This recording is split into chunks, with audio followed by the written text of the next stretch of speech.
کے اطاعت رسول کا دوستو، دین نام ہے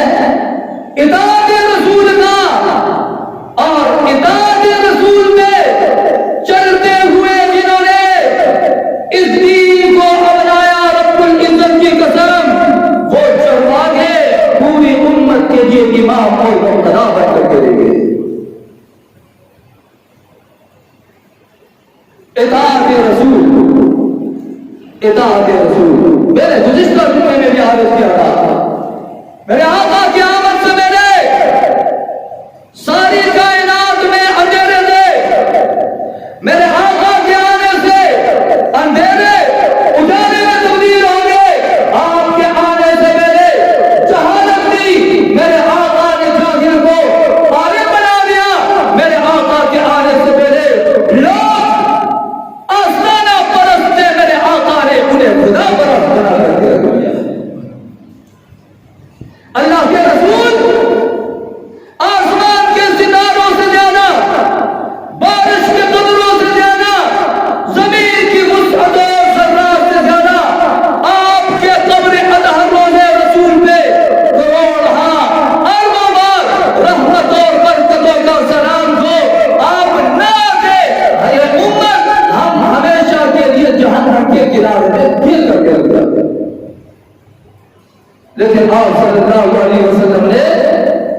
ہم جیسے بد نصیبوں کی آپ کی آمد کی وجہ سے ہم جیسے بد نصیب خوش نصیب بن گئے۔ کیا فرمایا؟ فرمایا شب ظلمت کے ہنگاموں میں گھومتی عقل انسانی، شب ظلمت کے ہنگاموں میں، شب ظلمت کے ہنگاموں میں گھومتی عقل انسانی، یکایک تاب کعبہ پر چراغ ہاشمی آیا، کون جن کے گہرائیوں سے صلی اللہ تجھے کتنا پاک ہوگا، اس سے جو آپ کو نیند میں نہیں دے رہے، یہی تو واحد سونا اور سرمایہ ہے، میرے آقا صلی اللہ علیہ وآلہ وسلم پر درود و سلام پڑھنا، دل کے گہرائیوں سے دو صلی اللہ علیہ وآلہ وسلم، صلی اللہ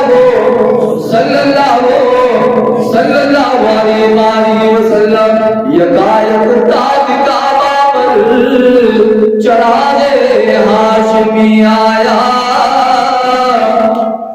اور آ گیا جس کا نبی نے کوئی ثانی وہ رسول،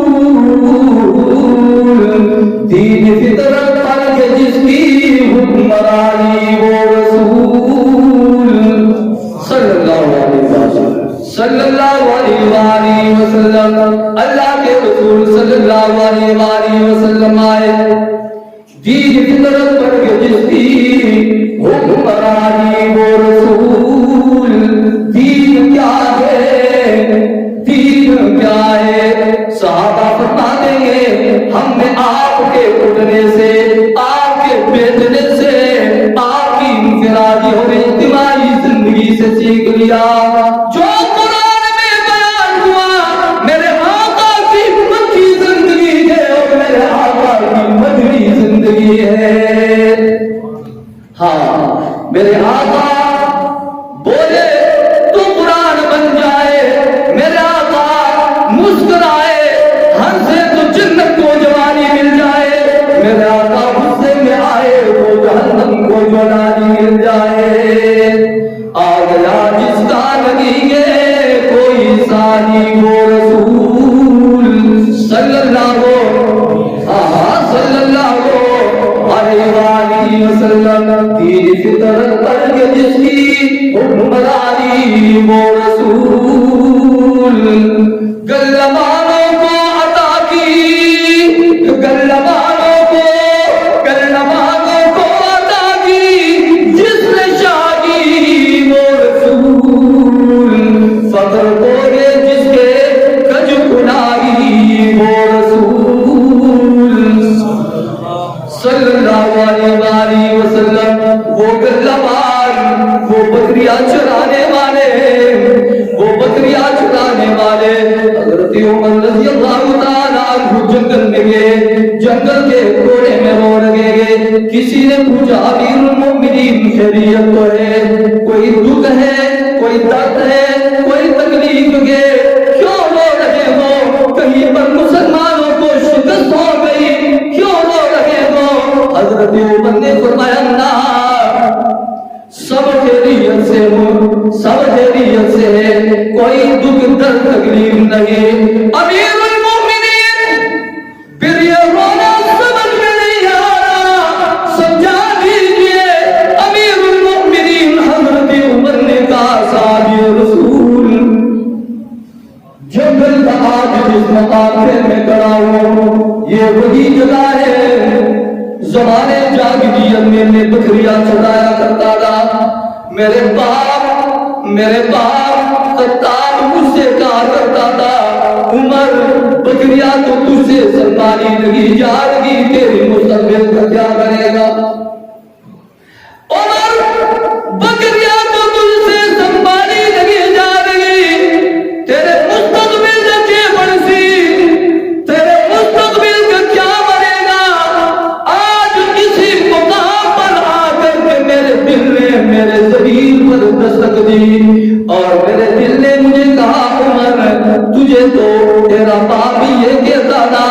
لیکن آج یہ کس کا فیضان نظر ہے کہ اللہ نے تجھے 22 لاکھ مربع میل کا امیر المومنین بنا دیا. ہاں گلہ والوں کو عطا کی جس نے شاہی وہ رسول صلی اللہ علیہ وآلہ وسلم. فقر کو میں جس کے حاصل کج کلائی وہ رسول، فقر کو میں جس کے حاصل کج کلائی وہ رسول، گلہ والوں کو عطا کی جس نے شاہی وہ رسول. قرآن کریم آج پاک پیغمبر صلی اللہ علیہ وسلم کی مبارک روشن تابناک زندگی سے ہمیں یہی دعوت فکر دے رہا ہے. اور جشن منانے والوں اور عید میلاد النبی منانے والوں، ہم آپ کے جذبے کو سلام پیش کرتے ہیں، ہم آپ کے جذبے کو سلام پیش کرتے ہیں، ہم آپ کے عشق و محبت کو سلام پیش کرتے ہیں. لیکن یہی جذبہ اور یہی عشق اس مقام پر اس لحاظ سے ہونا چاہیے جو پاک پیغمبر صلی اللہ علیہ وسلم نے ہمیں بتایا ہے.